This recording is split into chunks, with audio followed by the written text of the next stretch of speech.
want to educate the consumer that they're so mindful of these influences and so mindful of the tactics that are being used that you're a better consumer. You're a dangerous consumer. And healthy bodies are gotten not by a pill or a syringe or a bottle or a jar. They're gotten by the things we all know. To answer your question about prevention, it's not the sexy answer, but it's the answer. Sunscreen every day, sleep, a good exercise, a healthy diet. And I will add one other thing, although I don't have the science to prove it, and that's laughter. I honestly think there's something really healthy about laughter. I think if I knew 30 years ago what I know now, I'd be a very different person. And that to me is aging. That to me is wisdom. And that's a beautiful thing. Yep. Yes, I have more wrinkles. I have more gray hair. It's okay. But that to me is the value of the aging process. And it is a process. It shouldn't be a battle. Fun people. And you've got a great name. You guys are brilliant. You automatically make yourself vulnerable. It's like very likable, very bright name. The dumbest guy in the room. I love it. My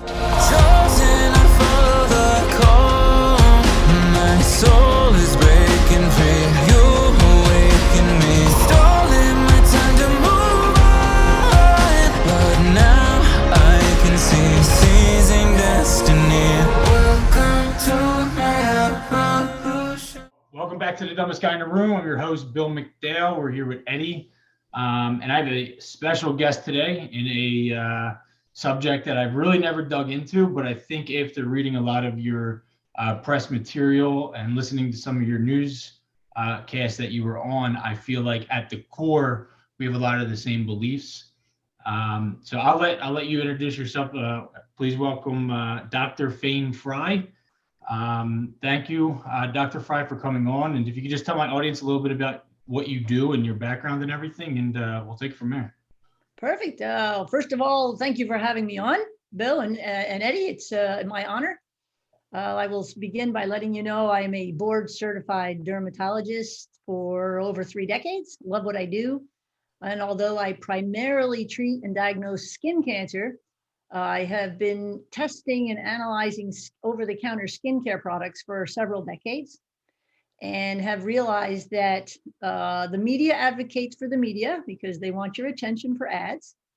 And skincare companies, which I love, they make great products, advocate for themselves and their shareholders, which is what they should do. And nobody's advocating for the consumer. So I started doing that as a contributor on certain online magazines.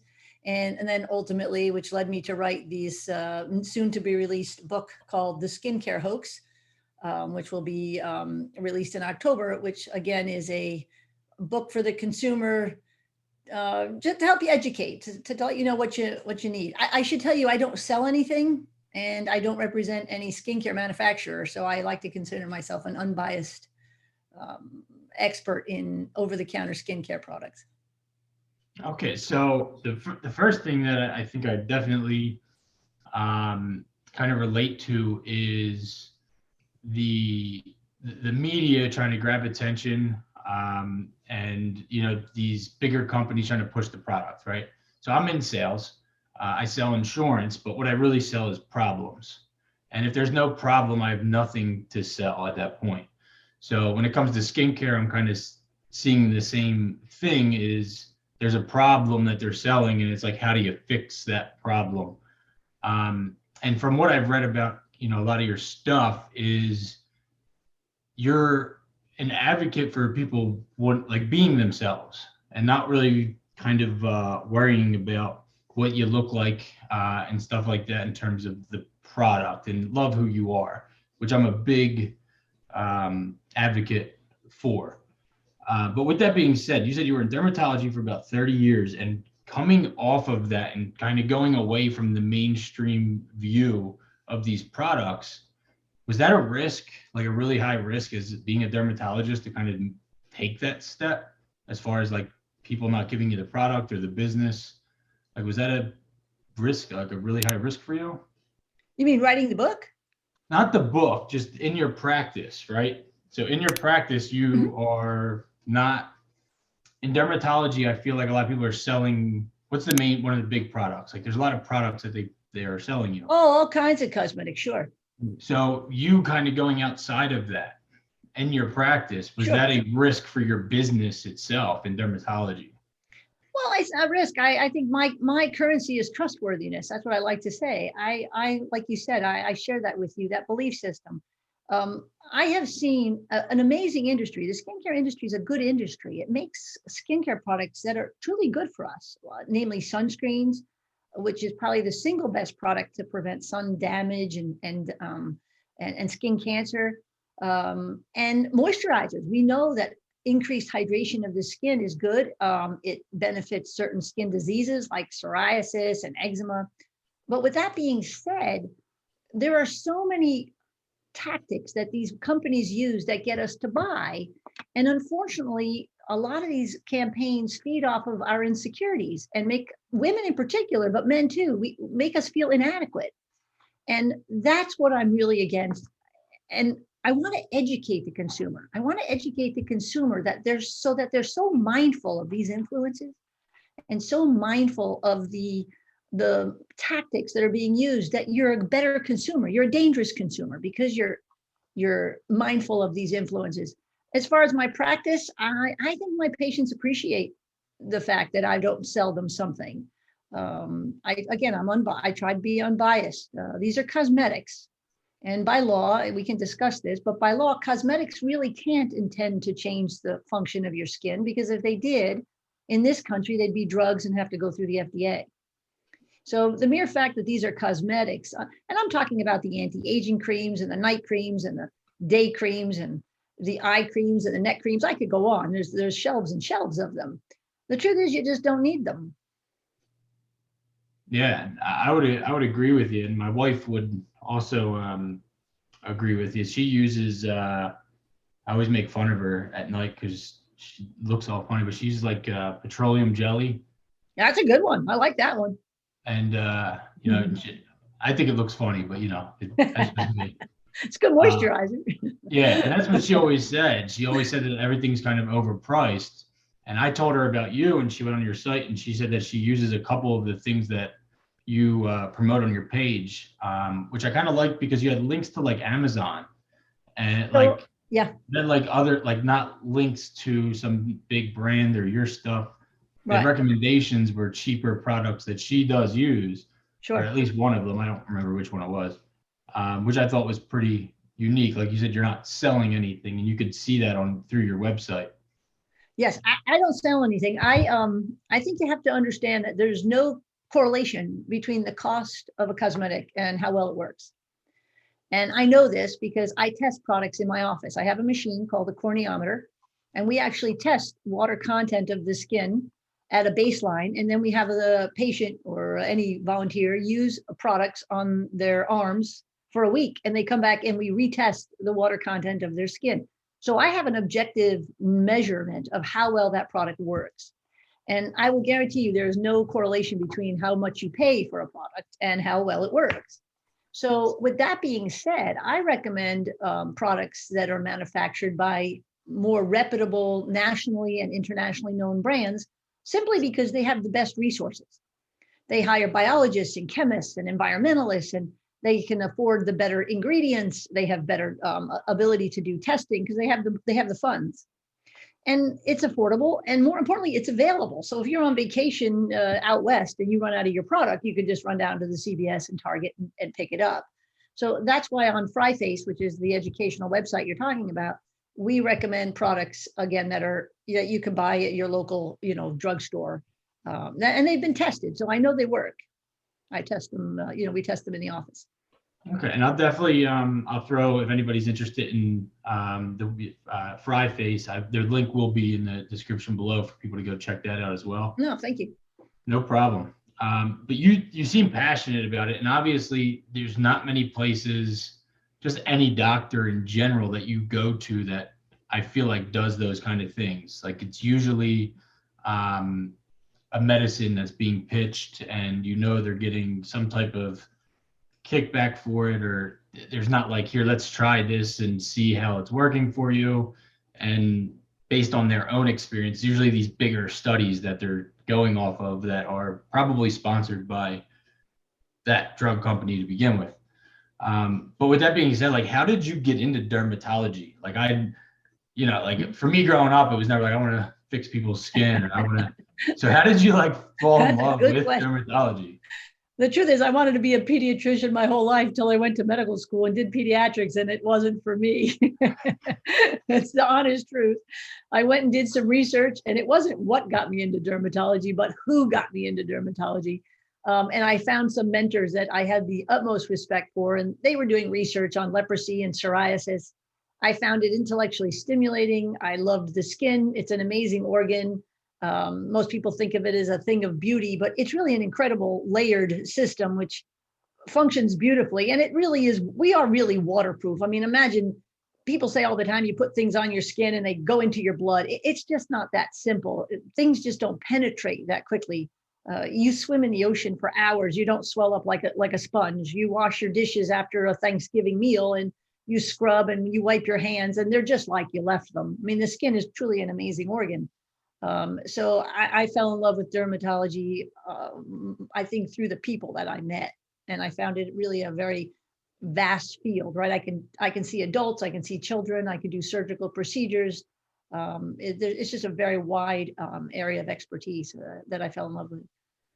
So you've been in it for a very long time. Would you say Yeah. you held this view on these products from the day one that you got into it? Or was this something that kind of transitioned over time, that you found the flaw in, you know, the way that things were working in dermatology?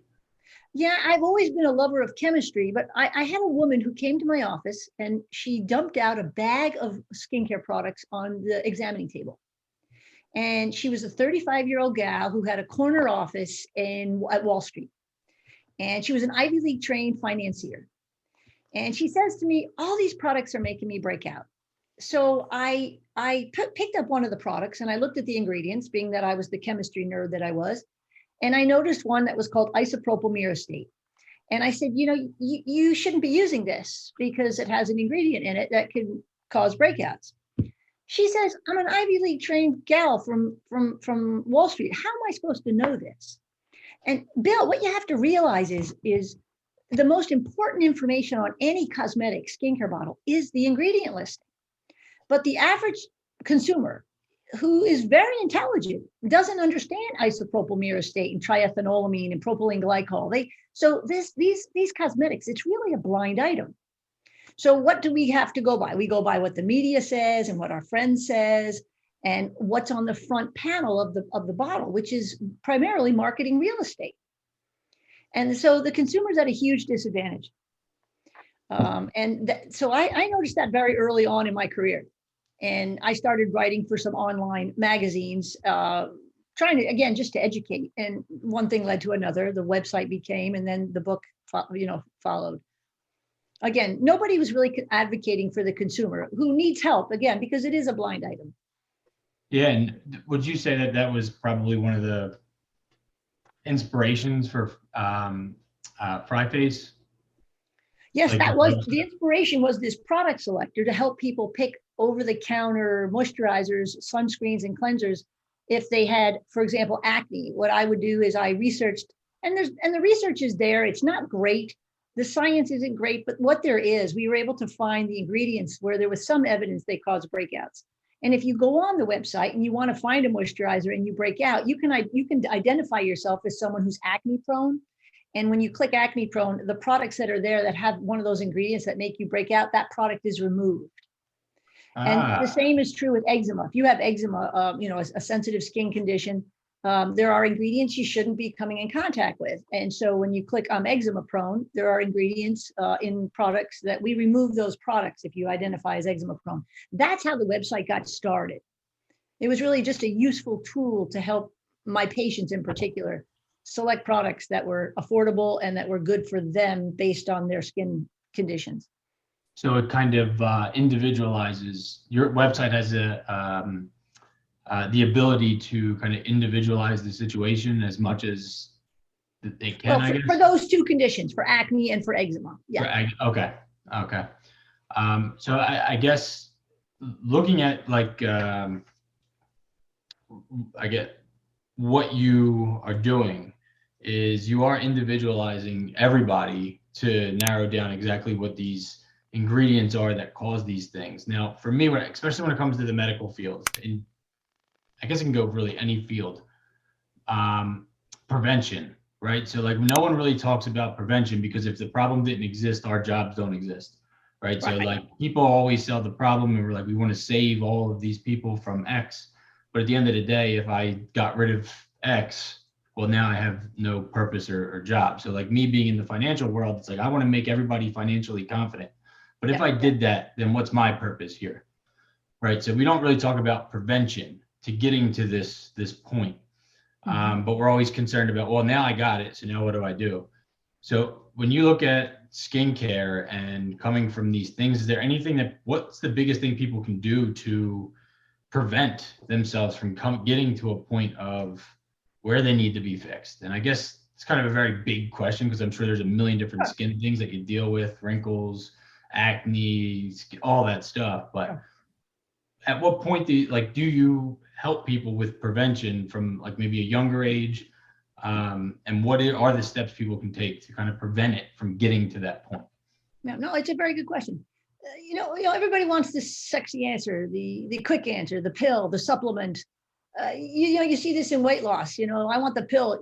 You gotta watch what you eat, and you've got to exercise, and so is true with skin health. The skin is an organ, and it parallels healthy bodies, and healthy bodies are gotten not by a pill or a syringe or a bottle or a jar. They're gotten by the things we all know, which are good nights of sleep and exercise, regular exercise, and a healthy diet.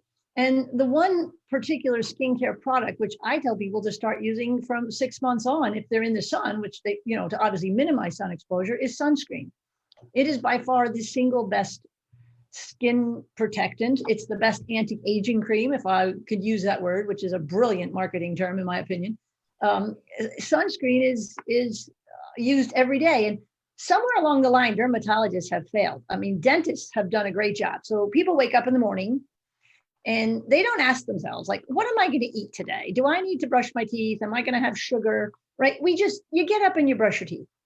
That's not how it is with sunscreen. With sunscreen, we look out the window and we decide, do I need my sunscreen today, or I'm not going to the beach? Sunscreen should be applied on exposed skin 365 days a year. It's something most people don't think about. I get up in the morning, you do your business, you brush your teeth, and I just put on my sunscreen, my face, my neck, my hands. I do it 365 days a year. And that by far in and of itself will make a huge, huge difference. And I tell my patients, anyone who's past the age of 35, 40, if you look at your skin that's unexposed, it could be on your buttocks, it could be on your women on their chest, and compare that to the sun on their face or their chest.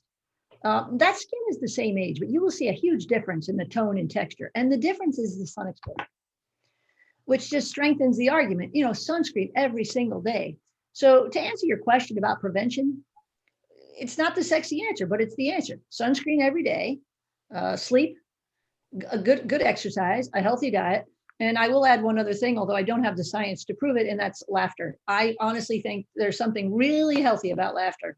And I don't have the science to prove it, but I'm sticking to it. No, I can agree with that. I don't think there needs to be science. I think the world's way better off when you can laugh at things. Like, that's definitely the truth. Yeah. So I don't use sunscreen every day. Why not? I guess I never thought about it, right? So I'm the kind of person that's like, and this is the exact reason. One, I was never somebody that was like, I care about my skin to the point of, but now I'm getting to a point in my, I guess, life where I'm going to really start noticing these things, right? Mm-hmm. But I get one burn a summer. So I'm from Philadelphia. I just moved to South Carolina about a year ago now. And in Philly, you have all the seasons. I don't know where you're from, Dr. Frey, but in Philadelphia, you have, the summer, and that's really it. So come end of May, June, I always got one bad burn, right? And I don't burn anymore. That's what I was concerned about. I was concerned about that, the instant pain I was going to get, and then I was going to deal with it, and I'm done. And then I don't burn. Mm-hmm. But I wasn't looking at all the other consequences of what the sun does to me besides the pain. Whereas my wife, she's as pale as a ghost, is somebody that wears sunscreen probably when it snows because she'll burn. So she does wear sunscreen a lot. And she always, whatever she puts on, I don't know if it's makeup or what it is, but it has some type of sunscreen in it on her face that she always was like, that's why I use it, because of the SPF or whatever it is. But when it comes to sunscreen, is there like a certain, because there's a bunch of sunscreens. There's sunscreens SPF this, there's baby sunscreens, there's tons of them. Is there like, because I remember hearing this in one of my networking groups before with somebody that sold skincare products, about a certain SPF is like not real, like it doesn't actually do something. I don't remember what that number was, but is that true, or is there a certain sunscreen that like is where you should be? I know it's different for some people, but overall, is there a good sunscreen? Yes, it's a good question. So to make selection easy, again, on Frey Face, you can pick sunscreen. It's all broad spectrum, which means it covers all the wavelengths that can be covered. It's a high enough SPF, which measures the amount of burn potential that you have, sun protection factor. You're referring to SPF 30, above 30.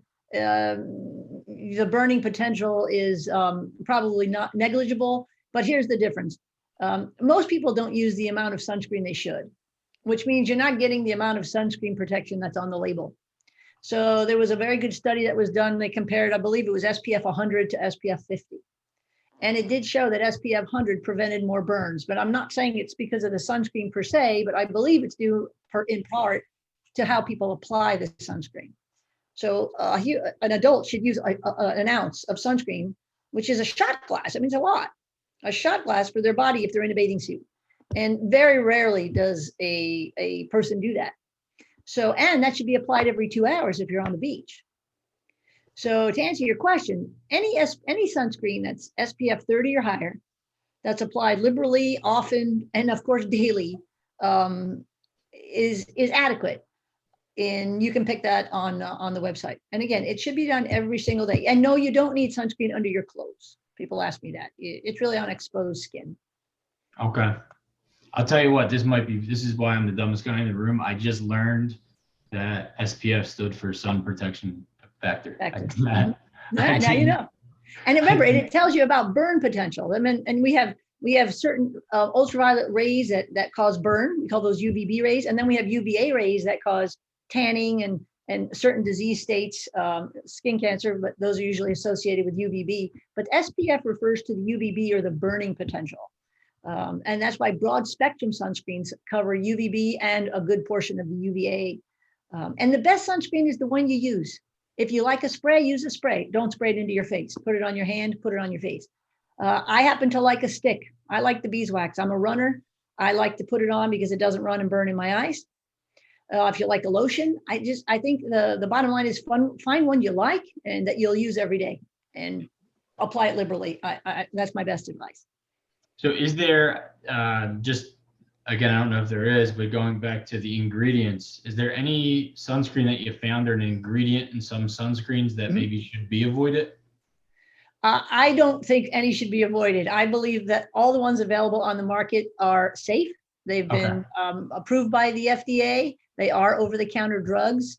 Sunscreens are divided into mineral, which are titanium and dioxide and zinc oxide. Those are what we call mineral sunscreens. Then we have the non-mineral sunscreens. In the old days, when Consumer Reports and independent testers used to test sunscreens, the chemical sunscreens or the non-mineral sunscreens always tested and performed better than the mineral ones. The mineral ones also often leave a white cast on the skin. Now I'm fair and you're fair, so maybe we don't mind that so much, but people with darker skin types, they don't want to be looking like, they have this white film on their face. Young children, we usually recommend the mineral sunscreens, and people who have sensitive skin. The advantage to those are you're much less likely to have an allergic reaction to them. But personally, I use the non-mineral sunscreens. I think they work better, and I personally don't like the white cast on the face. So that's my choice. Again, I think whatever you choose because you're comfortable that you will use it every day is the best choice. Okay. And I got to tell you, the one thing I find in common and with most of the people that I have on here that are I had two guys, one that played for professional baseball. He's a big trainer with athletes.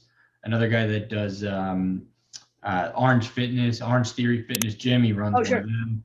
And they all kind of have that same answer, which I really love, is I don't have the silver bullet, right? There's no silver bullet to this. It's sleep, exercise, diet. And it's like, whatever realm you're in, we're not focused on that stuff. We're not focused on that prevention side of things. And again, I don't know if it's because that's kind of where most people make their money, is when it's already happened or whatnot, but I do appreciate you always like that, like sleep, exercise, diet, whatever that is for you, just Right. it needs to be done. Ed, do you have any questions regarding where we're at right now? No, so like today, like it's ironic that we are talking to you because today I went to a dermatologist for the first time ever. I'm 32. Mhm. I've never been to one. So like it's funny that we're talking to you today. Because I wanted to get like checked because like I've had sunburn a million times. Like I'm just like Bill. I usually get burnt in the sun in the beginning of the summer, and then I just tan throughout the rest of the summer. Mhm. And so I had like a bunch of like spots and stuff. They more so come out during the summer. Like on my mainly my shoulders, like my upper back. And so like I learned today that it was just like sun damage, skin, because like I wanted sunscreen my shoulders.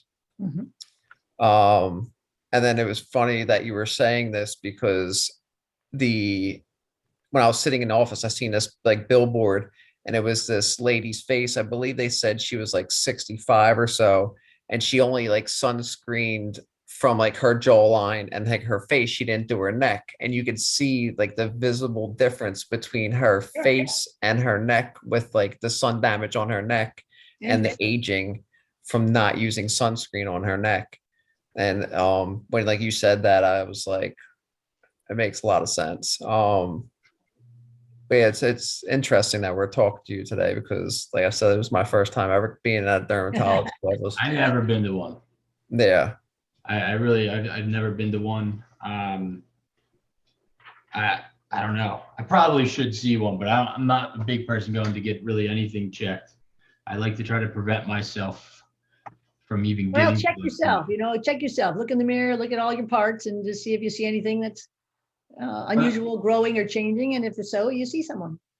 Yeah, I probably should get, just go get looked at into this, but I'm definitely going to be doing the sunscreen thing. Mhm. My wife already does it, like I said. there. So I do think I will do that. But so let me go into this side because this really hits home with me. Not really skin cancer, but just cancer in general. Hits me at home pretty hard. So like, what made you kind of focus in on that? Is that kind of where all dermatology's main focus is, or what brought you down that path of I'm going to kind of focus on skin cancer? I think because I like procedures. So one thing led to another. When you do a lot of procedures, there are certain conditions like psoriasis or acne where they're just not very procedure oriented. And I happened to train in a program that was very procedure oriented. And so yeah, over the years, people get to know you as the doctor that removes things. And so one thing led to another, and that became my area of expertise. I mean, I see everything. I still see, inflammatory skin conditions like acne and eczema, but I'd say more than half of my practice is diagnosing and treating skin cancer. Skin cancer? Yeah. And would you say and I'm going to just take guesses as most of your practice, is one of the leading factors of getting it the sun? Oh, without a doubt. And I live in an area, there's a lot of fair Irish. I mean, the statistics are overwhelming. If you have fair complexion and you've had more than 3 sunburns, in my opinion, it's not if you get skin cancer, it's when. It's when you find it, right? Wow. Yeah, it's just very commonplace, especially if you've had sunburns. That's So when people come to you for that, is there something that you kind of, I guess before they come to you, is there something that people should be looking for before they like to see, like, do I have it? Is there something that they should be paying attention to as far as skin cancer? Is it just dots, spots? Is there something bigger that you should be so you can catch it early, I guess? Well, I encourage people to check their skin once a month. Just look and see what you look like. You know, when you look into the sky and you see the Big Dipper, you've got billions of stars, but you could recognize the Big Dipper. Your eyes has a way of recognizing patterns. If you check your skin once a month, your back, you use a little handheld mirror and check all the areas that you can't necessarily see in the front of the mirror. I think you will notice if something changes, and it changes in any way, size, shape, or color. So certain skin cancers might be a little red and scaly. Other skin cancers may be brown or black or red. You don't have to know what it is. You just have to know if it's new or if it's changing. If it's new or changing, you see a dermatologist. Okay. That's mainly like why I went, because like I said, like I have a lot of spots, like sun damage spots, like on my shoulders, like my upper back, and like I don't look at them enough to where like I wasn't sure if there was any change or if there was anything like concerning. And so like when I went, he had like it almost reminded me of like a jeweler that would look at like a diamond. He had like this thing and he would like look like went across like my back and like my shoulders, like checking the spots out. Yeah. So I mean, everything turned out good, which is good news. Because Now like you should continue checking yourself once a month. So now you'll become familiar with what healthy looks like for you. right, and I've been trying to do, because I work outside a lot in the sun, and I've been trying to put the sunscreen on more. I don't do it every day like I should, but I definitely do it more now than I ever have. How about a hat? Yeah, I do wear a hat. It's a regular hat, like kind of like what Bill's wearing now. And that's what the dermatologist said. It was, I got to get one that kind of, Yeah, brimmed hat would be best. yeah, that like almost like a bucket hat. Something to Live in protect. South Like, Carolina now, man. Cowboy hat. not, There I you should go. make Cowboy hat would be good. Yeah. Well, we would look Nice. good. Yeah, nice Stetson. But yeah, my Yeah. own. Oh yeah, they're expensive. Like, I don't know if I can afford that right now. I've looked into them. So, Yeah, Dr. my Frey, sister-in-law is a big advocate for sunscreen, and like she got me and my wife into it and wearing sunscreen and stuff like that. That's one of the only reasons why I started wearing it, because she's like you said, applies it multiple times throughout the day. I mean, you see her skin does look really good. I can't knock her for pushing the sunscreen product on me, because you look at her skin and it looks really good and well taken care of. and Dr. Frey, in your practice, do you sell any products where you don't? Do you sell the mainstream products in your office, even though I don't not at sell all? anything. Okay, so you don't have any products that your clients need. Okay, so when you have a patient that comes in and and you diagnose with acne or psoriasis, are you pointing them in the direction of Amazon? Like, go get this? Well, remember, those are cosmetics. So Correct. we prescribe, drugs are different, right? We would prescribe a drug which has been through the FDA, which has gotten pre-market approval, improved efficacy and safety. So those are prescriptions and those get put through a pharmacist. Most physicians that sell product in their office in this country are selling cosmetics, because the ability to sell drugs is either prohibited in most states or very limited or restricted. So it's very difficult for a doctor to dispense a drug. Okay. It's not difficult for them to dispense a cosmetic. But remember what I told you about cosmetics in this country. By law, they cannot intend to change the structure or function of any organ, in this particular case, the skin. They know that. Manufacturers know that. So I'm not saying, I truly believe dermatologists who sell products, they truly believe what they're selling is beneficial. I believe that wholeheartedly. But I also know that most residency programs don't really delve into skincare product formulation. And majority of my colleagues who I speak to, and I speak to plenty of them, don't understand the chemistry of skincare formulation, barring a few common ingredients that they're familiar with. But they're not familiar with the formulation per se of skincare products. So Now, okay, I'm sorry, go ahead.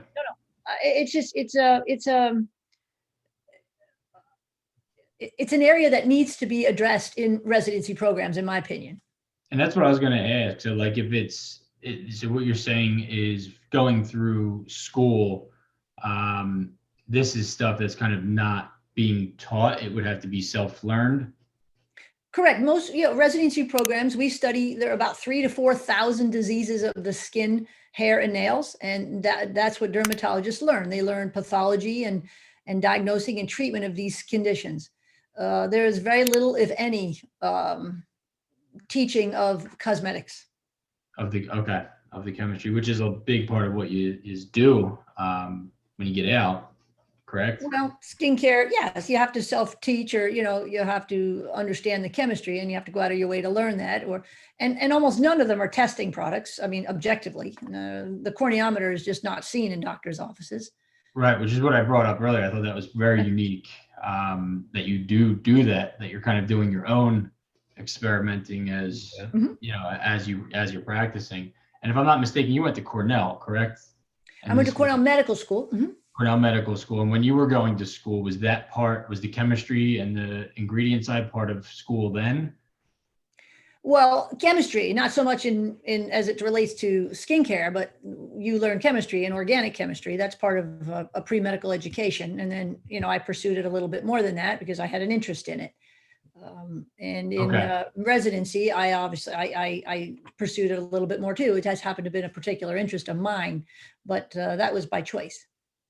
Okay. So do you think it has changed at all since then? Because obviously we've come how far in technology and knowing things about the body since, Sure. I think you said, when did you graduate, if I'm not mistaken?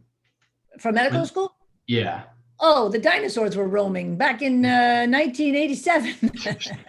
See, so I wasn't even here yet.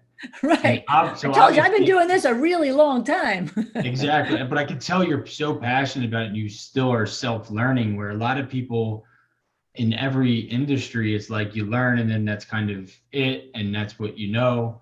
And it doesn't look like you did that. It's like you keep taking it a step further because Sure. things can get better.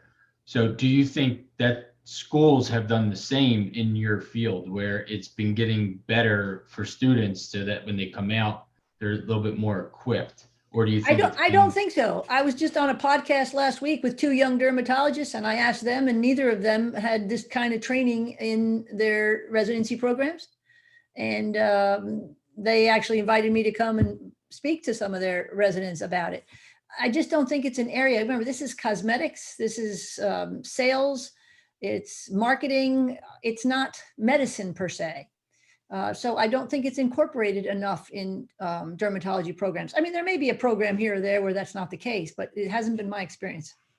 Okay. I find it really interesting because every other aspect of medicine is constantly, like, we're constantly learning and things are changing and evolving. And it's interesting that that one specific area is kind of, I guess, being plateaued, as you could say, and it hasn't really like evolved or changed in all those years. Well, the formulations may have changed, but the actual teaching of it in the schools hasn't changed. That's, yes.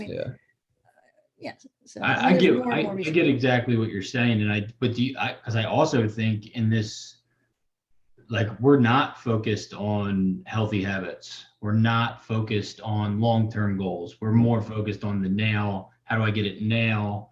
Sure. So when it comes to dermatology and what you're talking about here, people want their skin fixed now. They aren't concerned about the part that they played to get to this point. Mhm. So they're not willing to really change habits.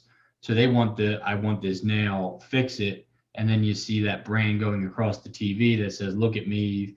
This was me 6 months ago with the new, non-filtered thing that says, look at my face today. And you buy it because it's like, that's what I want.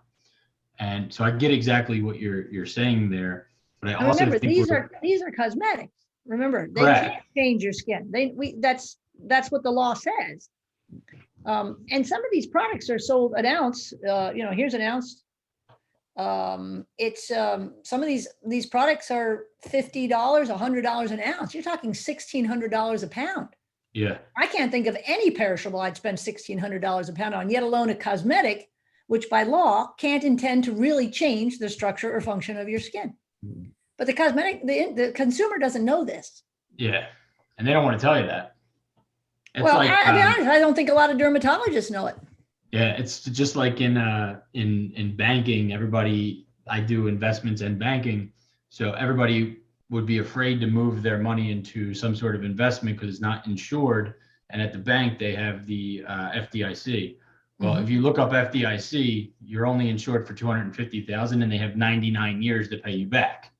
Nobody's telling you that when you're putting your money in there because you're not going to be here in 99 years. Right. That's not something everybody knows, but they hear that Sure. insurance and they feel safe. Sure. Just like these products on there will say this is approved by X or Right. whatnot. But they're not telling you really what it is. Sure. So you have a blind product, right? People don't know what's in the bottle. That can't intend to change the skin. That's all. Marketing is a field day. We have terms on the front of the bottle which are like anti-aging. Look, I got to be honest. Science hasn't figured out a single ingredient that can reverse the aging process. That's not my opinion. That's a fact, right? There's not one ingredient, yet alone one that's in a product. So anti-aging is a brilliant marketing term. On the front of the bottles, you see all kinds of terms. You see the word nourishing. Well, the top 20 layers of skin are dead. You can't nourish dead tissue, right? It makes no sense. The skin gets its nourishment from the lower levels of the skin. We see terms like dermatologists tested. Well, what does that mean? There's no federal guideline or standard for that. Well, the very dermatologist who tested it may be the guy who's selling the product. I mean, there's no regulation there. So you see all these terms on the front of the bottle because, again, the consumer doesn't understand what's in that bottle. Yep. And this is the industry, which is a great industry. As I said, it does make good products. The problem is the consumer can't distinguish the good ones from the non-good ones or the hype from the non-hype. That's why I wrote the book, and which is called The Skincare Hoax. And I'm trying to advocate for the patient in this book. And I'm definitely, you said that comes out in October, correct? Yes, October 18th. It's on pre-order at Amazon, Barnes & Noble, Target, Walmart. It's quite available. We've been very fortunate. Nice. Well, so then I'll definitely you said it's pre-order, you can pre-order, right? So I'll put that link in my bio as well for anybody that's interested. Thank you. And I'll get a copy myself. Because I'm definitely interested in this because again, my background's nowhere near skin. What really caught my eye to talk to you was your core belief in being yourself and embracing that, because today that's not where we're at. We're not at a point where it's like, I love me and everybody wants to be them, right? They say, I love me now. I'm not going to change or any of that, but that's the problem is we are going to change. You have to love yourself the whole way, not just who you are today. You are because I can't go back and be Bill McDale when I was 20, right? I'm never going to be that guy again, no matter what. Maybe I think my life was the best at that point, but if I think that way, then what do I have to look forward to, right? So once you start seeing flaws in who you are today compared to yesterday, that's also not, that's what I like to do. Where am I at in my life today compared to who I was yesterday? But at the same time, it's like I can't compare my looks to what I was yesterday because I'm never going to look like that really again. It's going to constantly change. You got to learn to love yourself. And you see this stuff all the time being pushed. Like, if I just get this surgery now, I'm going to feel like myself. And then next thing you know, this person's addicted to these surgeries and they look like a Barbie doll. And they're just like, why is that beautiful? Right? So like we're selling this thing of beauty. Like the problem is this is beauty and it's not what's inside, it's what's outside. And I don't think that's all that true, in my opinion. I think it all kind of correlates. But why isn't it that we're not looking on the inside for what's really beautiful, right? Like, why isn't aging beautiful? Why is aging ugly? Why is that? Yeah, it's a really good question. Why is a wrinkle unacceptable, but a frozen forehead is acceptable? I don't know. I don't know that. I know marketing has made aging into a battle when it's a process. I know it's inevitable. It hits every member of every species. I know it's gradual. And I know aging to date is irreversible. So again, I'm not, all these procedures that people do, and they have every consensual right to do them. I'm not saying not to, and there are some very good reasons to do them. But again, why do people feel the need? I'm not a sociologist. I just have my own belief systems. We're social beings and we need to fit in. We need to belong. Mhm. The problem with fitting in is we have to ask ourselves, how do I have to change to fit in? It's not like you're yourself, right? If you really belong to something, you are who you are, and then you belong as you are. There's no compromise there. But to fit in, you have to assess what you have to do to fit in, which is, I ask in the beginning of my book, I always ask, why do women spend $50 on an anti-aging cream? And then it doesn't work, so they buy $100 cream. And then that doesn't work, so they buy a $400 cream, and that doesn't work. And at what point do they say to themselves, this is a futile attempt? Why? And I guess I haven't really figured it out yet, but I think it's because they need to belong, because they need to fit in, because we're social and we want to be part of a group. If they were just who they were and they were content with themselves, and it's scary to be by yourself sometimes. You have to have the confidence to say, I belong to me, but it is important. Belonging is, you want to be part of something bigger than yourself, but yet you have to be true to yourself and have the confidence to be true to yourself. And I think that's part of the battle. Again, I'm not a sociologist, but I think about this a lot because I see people in my office every day who are fantastic, accomplished people, yet somehow feel inadequate about themselves physically, like you said. Yeah, I'm the same way. Like I'm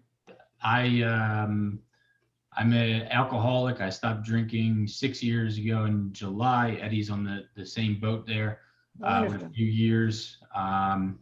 And that's me. That was what I was. So I was drinking because I didn't like who I was. And I thought I liked who I was when I drank because people would laugh or whatever it may be. Not realizing I wasn't creating myself. I was getting further and further and further and further from who I really was. Right. And even through sobriety, it's like I didn't really find that out till later. I was doing better. But when that hit, it was probably the hardest thing ever, because I really lost everything. And when I mean I lost everything, I don't mean I lost money or anything like that. I lost beliefs. It was like, whoa, is it really me that is a diehard Eagles fan? Is that me? Like everything I started questioning, and everything I liked it was just me by myself. And it was like, now I had to completely destroy myself to really find who I was, right? But through that process, I probably lost all my friends, close to all of them. But also through that process, I gained new friends. And you don't realize that when you are yourself, you start to attract people just like you, and those people are there. You're just not being you, so you haven't attracted them into your life yet. And like you said, you're not a sociologist, but you think about it and you see people. This is something I learned through talking to people. Like you do the same thing I do. You have conversations with people every day, all day, that walk in, and that gives you a new perspective on life. I can't live their whole life, but if I just have a conversation, I can gain a whole perspective that I never knew existed, which helps me in life kind of figure out who I am.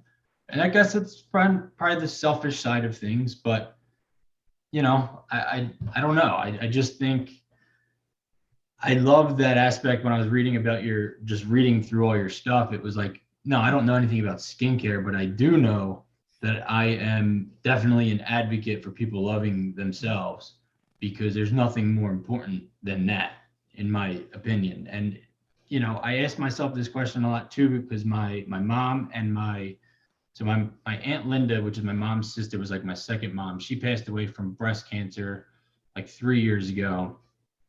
Then my dad passed away from pancreatic cancer the next year, and my mom's battling breast cancer now. But one of the big things that my aunt and my mom were like worried about was their look after the surgery. And it was mind blowing to me. And I talked to my mom about it and everything, and it was like, why? Like I could not, and I'm not a woman, so I don't know what the breasts do for a woman or anything like that. But I was like, you've been fighting this battle forever. And that was the biggest concern, is what I look like after this and what kind of surgery I'm going to get. Because there's so many different surgeries you can get for that's really cosmetic. So I don't know. I just appreciate all the work that you're doing, and your value system, I think, is important. Well, thank You you. know? Look, we're bombarded. What do they say? Forbes said it was 4 to 10,000 messages a day on physicality.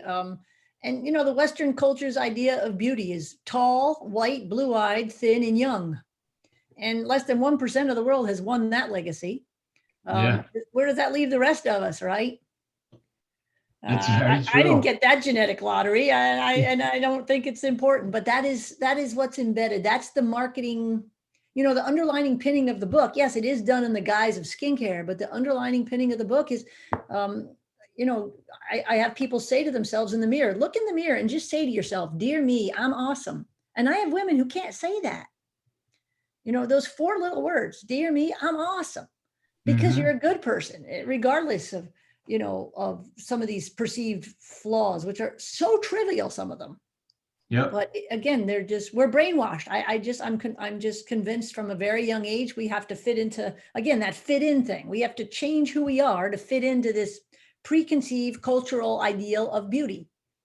And Yep. we're bombarded with this message. And I think as you get older, you realize, you know, I too, at my age, I think if I knew 30 years ago what I know now, I'd be a very different person. And that to me is aging. That to me is wisdom. And that's a beautiful thing. Yep. Yes, I have more wrinkles. I have more gray hair. It's okay. But that to me is the value of the aging process. And it is a process. It shouldn't be a battle. But there's a lot of money to be made in making it a battle. That's very true. Money drives a lot of people, and I like to think, like you said, that a lot of dermatologists believe what they're doing or selling is beneficial to that person. And I'm with you there, because like I can go back to the beginning of my career when I was doing things that today I would never do. But that's from lack of experience, right? That's from lack of aging, I guess you can say. Because I believe I'm a good person. I try to be a good person, but that doesn't always mean what I'm doing is going to have good results every time. So I Sure. kind of like to look at that from when other people are doing things, that most people, and I do wholeheartedly believe most people have good intentions when they're doing something. And when the outcome happens, it's not necessarily what they maybe wanted or anything like that. It doesn't make them evil. It just means they had good intentions and the outcome just wasn't what it was supposed to be. And you learn through that. But in a way, it's like, do we all actually want to learn and move on and try to accept those things? And, you know, I think that comes with the aging process. Is it something that we're looking back on and holding regret for? I should have did this, I should have did that, and now I can't change this now. What do I do? And resort to medicine and cosmetics. Because if I'm not mistaken, Botox, isn't that one of the leading cosmetic surgeries? Yeah, it's probably the most popular non-surgical cosmetic procedure is Botox injections. And is there any science on that doing good, There's or? millions of injections a year. It's botulism toxin, and you paralyze the muscles, and it makes women feel better about themselves. But again, you get a forehead that has no expression. To me, you don't look younger. Younger faces have expression. You look different. You don't Right. necessarily, you look younger. And again, it's a woman's right or a man's right to do that. I'm not saying no, but it is botulism toxin. You know, the media also picks on chemicals that are bad. It's not the chemicals, the amount of the chemical. So if I was to inject 3,000 units of botulism toxin into you, I could kill you for botulism. But you take 50 units and put it in the forehead, you have a frozen forehead. Yeah. Right. So it's not the chemical, it's the amount of the chemical, right? Like Tylenol. You take one Tylenol, you get rid of your headache. You take a bottle of Tylenol, I knock out your liver and you're dead in 2 weeks. So this is a whole concept that the media doesn't grasp, which is why they have bad chemicals. They're not bad, not at the doses that we're using them, but this is the sensationalism in the media. And what you have to understand, and it's true in a lot of industries, the consumer drives the industry.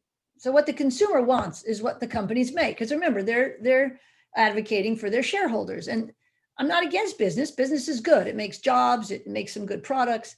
But the consumer is driving the industry. And in an industry like skincare, where they don't understand the ingredients, bad science, which is sensationalized in the media, drives products. A perfect example is sunscreen. There's a big push away from the non-mineral sunscreens because there was some science that one of the ingredients, oxybenzone in particular, was killing the coral reef. I But if see you that. But if you look at the science, it was a pretty bad study in 2008 by some Italians that put one single larvae in a little plastic bag, and they put, sunscreen in it, and it caused coral bleaching. And then you have the experts down at the National Oceanographic Association, and they say it's not from the sunscreen. The concentrations in the ocean are parts per trillion. In the studies, they were parts per billion. The coral bleaching occurs when the warm waters, probably from climate change, I don't know for sure, or just global warming, causes these shifts. It causes coral bleaching, and then it disappears and it comes back. So it's kind of laughable, but in the meantime, the media has put this out there, and the consumer now doesn't want oxybenzone, so manufacturers aren't making it, which is ironic because oxybenzone is a great UVA filter. So some of the products aren't even as good because the consumer's driving them away from this particular ingredient. So it's very much a consumer-driven industry. If women didn't buy eye creams, they wouldn't make them. It wouldn't exist. Exist. And that's sort of another aspect that why it's really worth educating the consumer over. Yeah, and it's funny that you brought. I thought of that question earlier when I guess I got off track, but I went on a. Have you ever been to Hilton Head at all in South Carolina? I haven't, but I know a lot of people go there. So I took my kids to Hilton Head last summer, and we went on this trip. My daughter's 2; she was 2 at the time. Mm-hmm. So we went on this little boat trip. It was a mermaid thing. So you take a boat out, and then you go see some dolphins, and then you come around the bend, and they had a mermaid in the water that would come up and like talk to the kids. And through that speech, they started talking about sunscreen, wearing sunscreen in the water and what it was doing to the animals in the ocean and everything. Mm-hmm. And I just thought it was weird. I was like, that was obviously, I pick up on things like that was kind of a pitch for something. I don't know what it was. And I seen it in another documentary where they said that at the end, and they said that in the beginning, but then they got into this mass fishing thing and what they're doing in China with all these mass fishermen. And I was like, how the hell are they going to associate sunscreen and then go to something like that? Like, obviously, like how many people are in the ocean at a given time to begin with?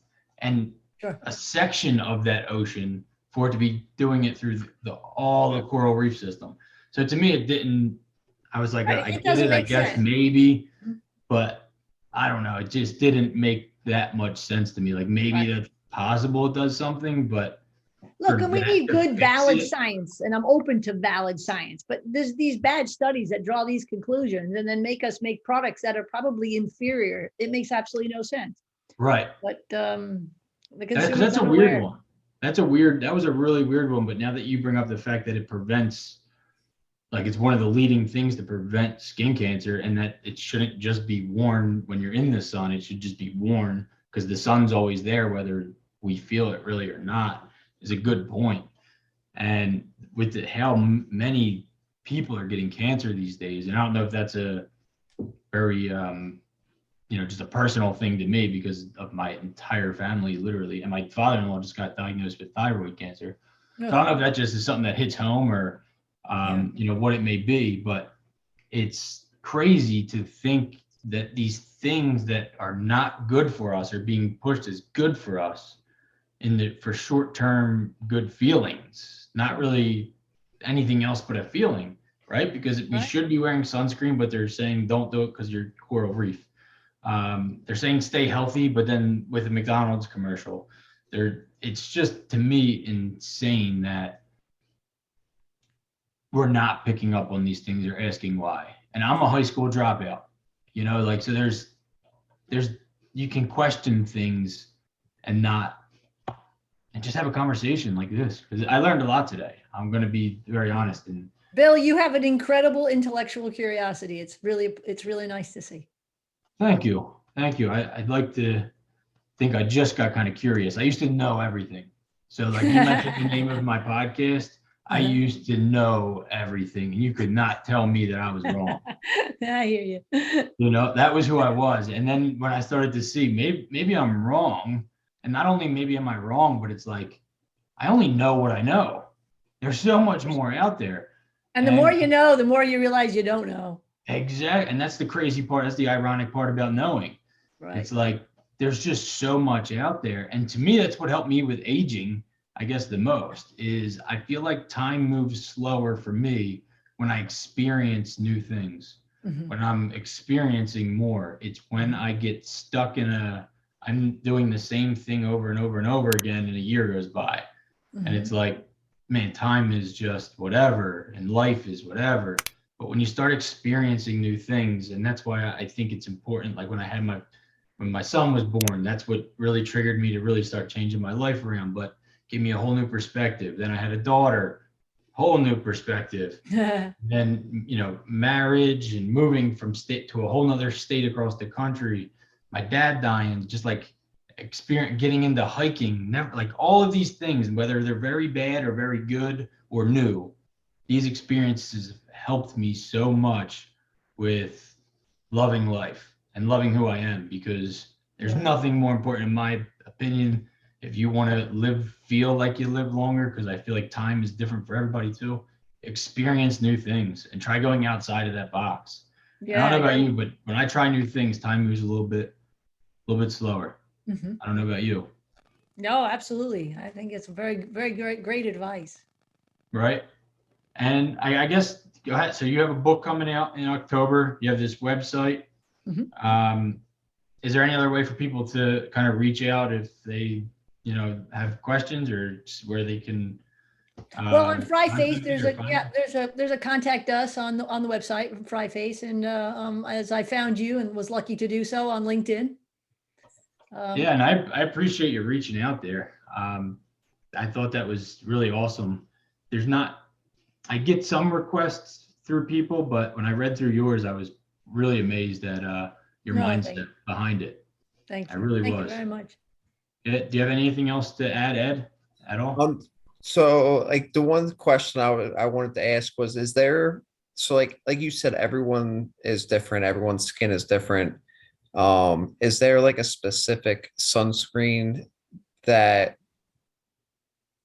would like encompass everybody? Like a specific brand of sunscreen that you would say is like, because like so I feel like some, like I've had different brands of sunscreen, like some are like oily, some are like like different like textures to where like it might make me break out or something along those lines, like clog your pores, whatever. And is there like a specific brand that you think would be good for everybody, or it all depends on that specific person? Yeah, it's very individual. What I like Yeah. doesn't mean what you like. And that's why if you go on to FryFace, the product selector, click sunscreen, click acne prone, see what you like, try ones, find one you like that agrees with you. If you like the stick or the spray or the lotion. It's like fruit. I tell people, I like fruit, you like fruit, but I like berries. I don't like melon. You might like melon. It's all fruit. Sunscreens, you just got to find the one you like, use it every day, use it often, use it liberally, and you'll be taking care of your skin. I just wanted to thank you for coming on. Like Bill, like I have a background in medicine and I was in the medical field for like 12 years. Mm. And so like, I've worked with a lot of doctors and I really appreciate your constant want of knowledge and to learn. And like, you seem very, I mean, I don't know how you were 30 years ago when you first got in, but very enthusiastic still to this day with 30 years under your belt. Mhm. And it's nice to see because I've worked with some doctors that have lost that over the years. No, thank you. Thank you, gentlemen, very much. I am a passionate advocate for the consumer, and I will continue that mission. And I thank you for sharing my passion with your viewers. No, I really appreciate it. I think you have a great passion, a great, very enthusiastic, and I really do encourage people to check out your website, check you out on LinkedIn, and check out your book, which comes out in October. It'll Mhm. all be in the link below. I'm going to get myself a copy, and Dr. Frey, if you wanted to, after I read the book, if you want to come on and kind of go do a book review with us, that would be pretty Yeah, awesome that'd be too. awesome. Fantastic. So I'll let you know when I get through that book, and it's completely up to you if you wanted to come back on and go over that book. Sure, But it'd be my pleasure. Yeah, I do appreciate it. And again, everybody check out the links in the bio. If you like this page, please subscribe, like, comment your thoughts and opinions on it, good or bad. I like everything. And I appreciate you coming on again, Miss Dr. Frey. My pleasure. Thank you very much, gentlemen. Have a great night. Thank you. You too. Thank you. Have a good night.